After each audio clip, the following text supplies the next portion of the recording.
Justin Brownlee pa rin ang import ng Barangay Ginebra sa upcoming Governors Cup. Coach Tim Cone nagsalita patungkol sa posibilidad na kuhanin si Cedric Berfield. Tapos na nga ang Commissioner's Cup at nagsisimula ng mag-adjust ang lahat ng kupunan pagdating sa kanilang lineup.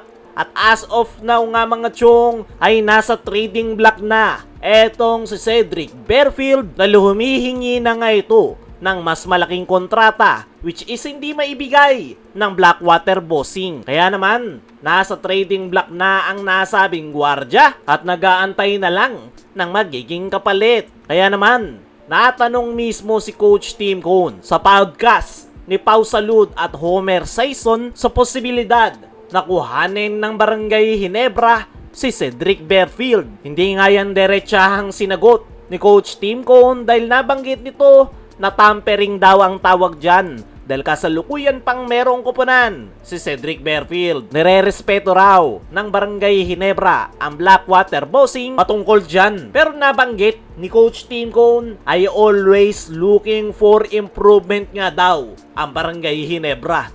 Hindi nga daw sila pwedeng mag-rely o umasa lang sa kanilang kasalukuyang lineup kahit pa nakuha nila ang kampyonato. Palagi nga daw at tuloy-tuloy yung improvement ng mga kupunan. Kaya naman, kung hindi nga daw sila gagalaw para sa improvement, ay malalampasan na sila ng mga ibang kupunan. Kaya naman para kay Coach Tim ay hindi nga daw sila tumitigil sa pag-i-improve ng kanilang lineup. Nabanggit pa nga mismo ni Coach Tim na bukod kila Dwight Ramos ay kino-consider nga din daw nila itong si Cedric Berfield dahil isa nga itong malaking gwardya at explosive na pwedeng maasahan pagdating sa opensa. Kung sa tingin nga daw nila ay mag-fit ito at magwo-work sa kanilang sistema na triangle offense, ay posible daw na kuhanin nila ang nasabing gwardya. Pero nilinaw ni Coach Tim Cone na wala daw silang pwedeng gawing trade asset para makuha si Cedric Berfield. Sa ganda daw ng nilalaro ni Berfield sa Blackwater ay paniguradong napakalaki ng magiging kapalit nito at hindi nga daw nila pwedeng ibigay si RJ Abarrientos dahil sa popularity na mayroon nito at napakataas ng inilalaro. Si RJ Abarrientos nga daw yung posibleng i-request ng Blackwater sakaling kuhanin nila si Cedric Berfield. At hindi nga daw yan mangyayari dahil never daw bibitawan ni Coach Tim si RJ Abarrientos. Para sa akin mga chong, kung gugustuhin ng Barangay Ginebra na makuha si Cedric Berfield, ay pwede naman nila yung magawa ng paraan ng hindi binibitawan si RJ Abarrientos. Meron silang ilang players dyan na pwedeng gawing trade asset habang mataas pa ang trade value. Example na lang yung playing rights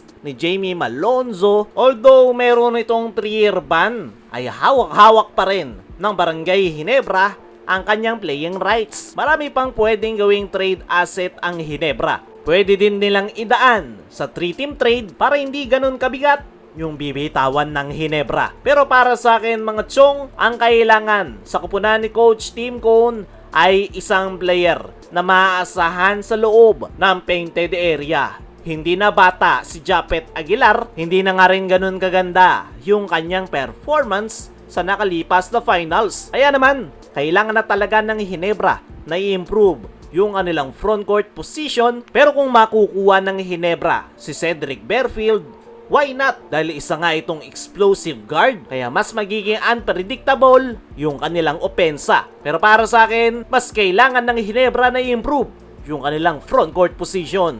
Kaya mga chong, ano ang masasabi nyo na nagsalita na si Coach Tim patungkol sa posibilidad na kuhanin si Cedric Berfield?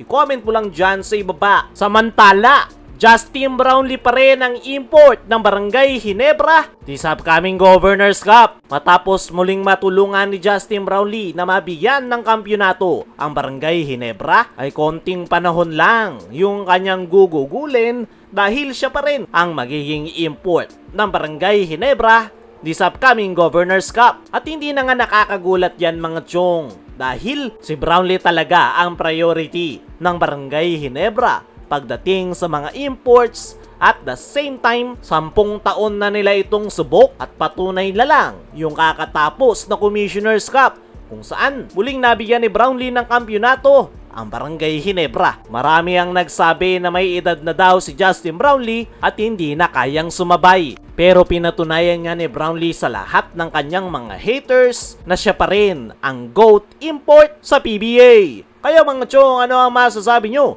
Na si Brownlee pa rin ang import ng Ginebra next conference. Ano rin yung masasabi nyo sa sinabi ni Coach Tim sa posibilidad na kuhanin si Cedric Berfield? Comment mo lang dyan sa ibaba.